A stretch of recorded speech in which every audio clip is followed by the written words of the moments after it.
Assalamualaikum warahmatullahi wabarakatuh. Alhamdulillah, salatu wassalamu ala Rasulillah wa ala alihi wa ashabihi wa mawalah. Akhil muslim, saudaraku yang beriman dan bertakwa kepada Allah Subhanahu wa taala. Siapa di antara kita yang tidak pernah berbuat dosa? Siapa di antara kita yang tidak pernah melanggar perintah Allah Subhanahu wa taala? Setiap kita pasti berbuat dosa. Dan ini telah dinyatakan oleh Nabi sallallahu alaihi wasallam. Kullu bani Adam khata'. Setiap anak Adam khata'. Dan khata' dalam bahasa Arab artinya senantiasa terjerumus dalam dosa. Berulang-ulang terperangkap dalam perangkap iblis dan perangkap syaitan. Akan tetapi kata Nabi sallallahu alaihi wasallam, wa khairul khatta'ina at-tawwabun. Dan orang-orang yang berdosa, yang terbaik di antara mereka adalah yang bertobat kepada Allah Subhanahu wa taala. Pada kesempatan yang berbahagia ini, saya ingin mengajak saudaraku untuk merenungkan tentang luasnya rahmat Allah Subhanahu wa taala. Agar jangan sampai terbetik sedikit pun dalam hati kita keraguan untuk kembali kepada Allah. Keraguan untuk bertobat kepada Allah Subhanahu wa taala. Karena kita sama-sama tahu, saya pun menyadari, Anda pun menyadari, seringkali iblis datang membisikkan dalam hati kita, membuat kita ragu untuk berkembali kepada Allah Subhanahu wa taala. Membisikkan kepada kita bahwasanya dosa kita terlalu besar. Bahwasanya Allah tidak akan mengampuni dosa yang telah kita lakukan. Iblis yang datang kepada Anda, dialah iblis yang pernah datang kepada diri saya. Atau menyatakan bahwasanya Allah Subhanahu wa taala tidak rahmat, tidak sayang kepada kita. Ketahuilah bahwasanya itu semua hanyalah tipuan iblis. Tuhan kita, Rabbul Alamin, adalah zat yang sangat sayang kepada hamba-hambanya.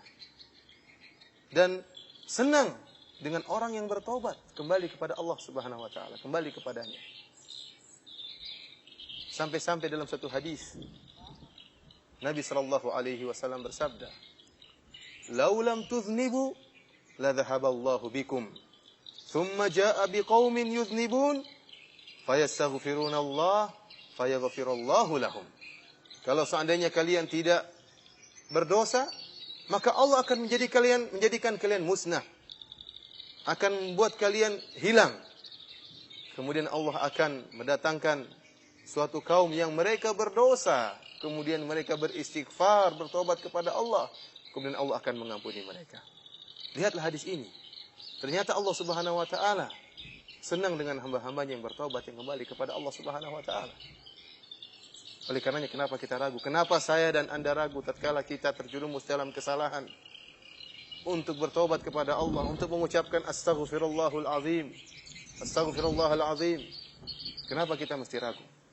Saya akan mengajak kita merenungkan tentang luasnya rahmat Allah Subhanahu wa taala. Ada sebuah ayat dalam Al-Qur'an yang dinamakan oleh para salaf dengan arja ayatin fi kitabillah. Ayat yang sangat memberi harapan, yang paling memberikan harapan kepada hamba-hamba Allah Subhanahu wa taala.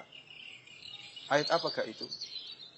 Allah Subhanahu wa taala berfirman, "Qul ya ibadiyalladzina asrafu ala anfusihim la taqnatu min rahmatillah. Innallaha yaghfirudz dzunuba jami'an. Innahu huwal ghafurur rahim."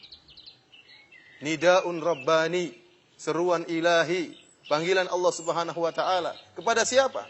Kepada hamba-hamba Allah yang berdosa, yang berlumuran dosa. Kepada hamba-hamba Allah yang tenggelam dalam kenistaan. Allah seru mereka dengan panggilan penuh rahmat. Kata Allah Subhanahu wa taala, "Qul ya ibadi, wahai hamba-hambaku yang telah melampaui batas dalam berbuat dosa." Lihat, mereka terjerumus dalam kemaksiatan, tapi Allah tetap memanggil mereka dengan hamba-hambaku. Allah masih mengakui mereka sebagai hamba-hamba Allah sementara mereka bermaksiat, sementara mereka melanggar perintah Allah Subhanahu wa taala. sementara mereka membangkang dengan perintah Allah Subhanahu wa taala. Allah masih mengakui mereka sebagai hamba-hambanya. Allah mengatakan, "Qul ya ibadi, wahai hamba-hambaku." Kemudian Allah berkata apa? Alladzina asrafu ala anfusihim. Yang telah melampaui batas dalam berbuat dosa. Allah tidak menyatakan hamba-hambaku yang berdosa. Tapi Allah menyatakan hamba-hambaku yang melampaui batas dalam dosa. Artinya terjerumus, bergelimang dalam dosa-dosa yang begitu banyak.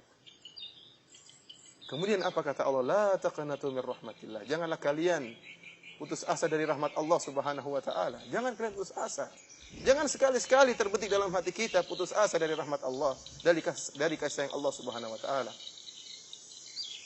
Innallaha yaghfiru dzunuba jami'an.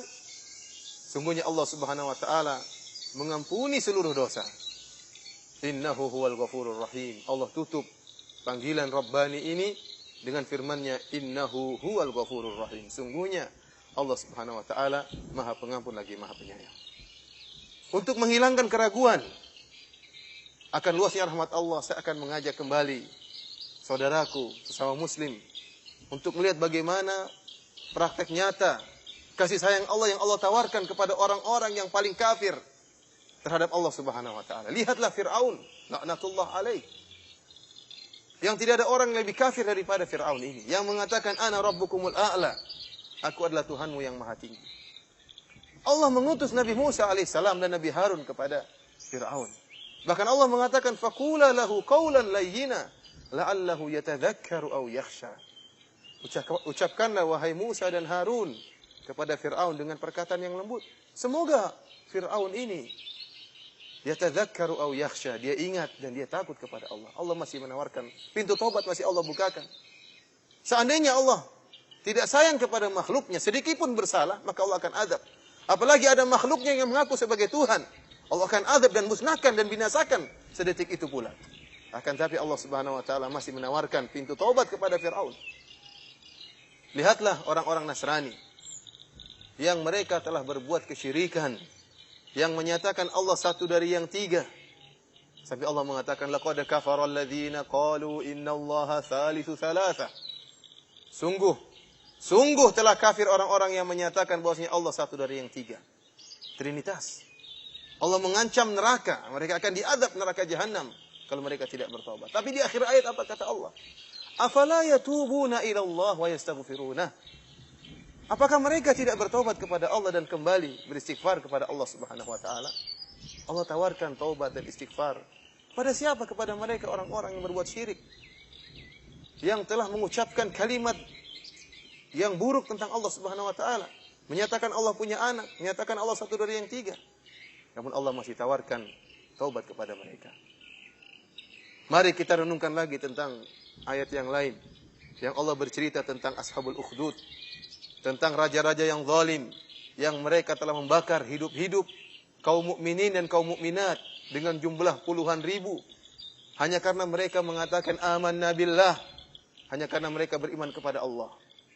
Allah berfirman dalam surat Al-Buruj, Innal ladzina fatanul mu'minina wal mu'minat thumma lam yatubu falahum adzabu jahannam walahum adzabul harim. Sungguhnya orang-orang yang telah menyiksa kaum mukminin dan kaum mukminat itu dengan membakar mereka hidup-hidup. Bagi mereka azab yang pedih dan bagi mereka azab yang membakar. Allah mengatakan thumma lam yatubu. Kemudian mereka tidak bertobat. Kalau mereka tidak bertobat, bagi mereka azab yang pedih dan bagi mereka azab yang membakar. Artinya apa? Masih ada kesempatan bagi mereka untuk bertobat. Kita dengan pandangan yang lemah, kalau melihat ada seseorang yang kemudian mengazab seorang mukmin, membakarnya, menyiksanya, maka mungkin terbentik dalam hati kita, orang seperti ini tidak bakalan diampuni oleh Allah. Orang yang hina seperti ini, yang begitu bengis menyiksa kaum mukminin, tidak akan diampuni oleh Allah Subhanahu wa taala. Bagaimana lagi jika dia membakar puluhan ribu kaum mukminin dan kaum mukminat? Akan tapi Allah Subhanahu wa taala Maha sayang kepada hamba-hambanya. Allah masih menawarkan taubat kepada orang-orang seperti ini. Oleh karenanya Hasan al-Basri rahimahullah menyatakan, lihatlah bagaimana kasih sayang Allah. Bagaimana mulianya Allah Subhanahu wa taala. Qatalu awliya Allah. Mereka ini telah membunuh wali-wali Allah Subhanahu wa taala, tapi Allah masih menawarkan ampunan taubat kepada mereka. Saya ajak kembali saudaraku untuk merenungkan ayat yang lain. Kisah para penyihir Fir'aun. Tatkala mereka berduel dengan Nabi Musa. Para penyihir yang telah dikumpulkan oleh Fir'aun, yang disebutkan oleh sebagian ahli tafsir, jumlah mereka ribuan. Dan profesi mereka adalah tukang sihir. Dan kita tahu sihir adalah kesyirikan. Yang syirik merupakan dosa besar. Lebih besar daripada membunuh orang lain. Lebih besar daripada mencuri. Lebih besar daripada merampok. Lebih besar daripada durhaka kepada kedua orang tua. Lebih besar daripada berzina. Hidup mereka bertahun-tahun atau bahkan puluhan tahun berkecimpung dalam dunia kesyirikan. Betapa besar dosa yang mereka lakukan. Akan tetapi tatkala mereka melihat mukjizat Nabi Musa alaihissalam, mereka pun kata Allah Subhanahu wa taala, fa ulqiyas saharatu sujada. Maka sujudlah para tukang sihir tersebut. Mereka berkata, amanna bi rabbi Harun wa Musa. Kami beriman kepada Rabbnya Harun dan Rabbnya Musa. Mereka beriman langsung kepada Allah dalam waktu sekejap di siang hari. Sementara sebelumnya puluhan tahun mereka berkecimpung terjerumus dalam syirik. Syirik sudah mendarah daging dalam hati mereka, dalam darah mereka, dalam daging mereka. Akan tapi dalam waktu sekejap mereka sujud kepada Allah, kemudian dibunuh oleh Fir'aun, maka Allah ampuni mereka dan Allah masukkan mereka ke dalam surga. Sungguh besar karunia Allah Subhanahu wa taala. Ya. Begitu banyak dosa-dosa, sebanyak buih di lautan, hapus seketika, sekejap dengan sujud sekali yang mereka lakukan kepada Allah Subhanahu wa taala. Lihat pula kisah tentang pembunuh 100 nyawa yang Rasulullah SAW kisahkan kepada kita agar kita tidak ragu untuk kembali kepada Allah. Seorang yang sangat bengis dan temperamental, begitu mudah marahnya. Tatkala dia telah membunuh 99 orang, kemudian dia bertanya kepada seorang yang ahli ibadah, apakah saya masih bisa diampuni oleh Allah Subhanahu wa taala? Ahli ibadah ini yang tidak memiliki ilmu, dia memandang dengan perasaannya.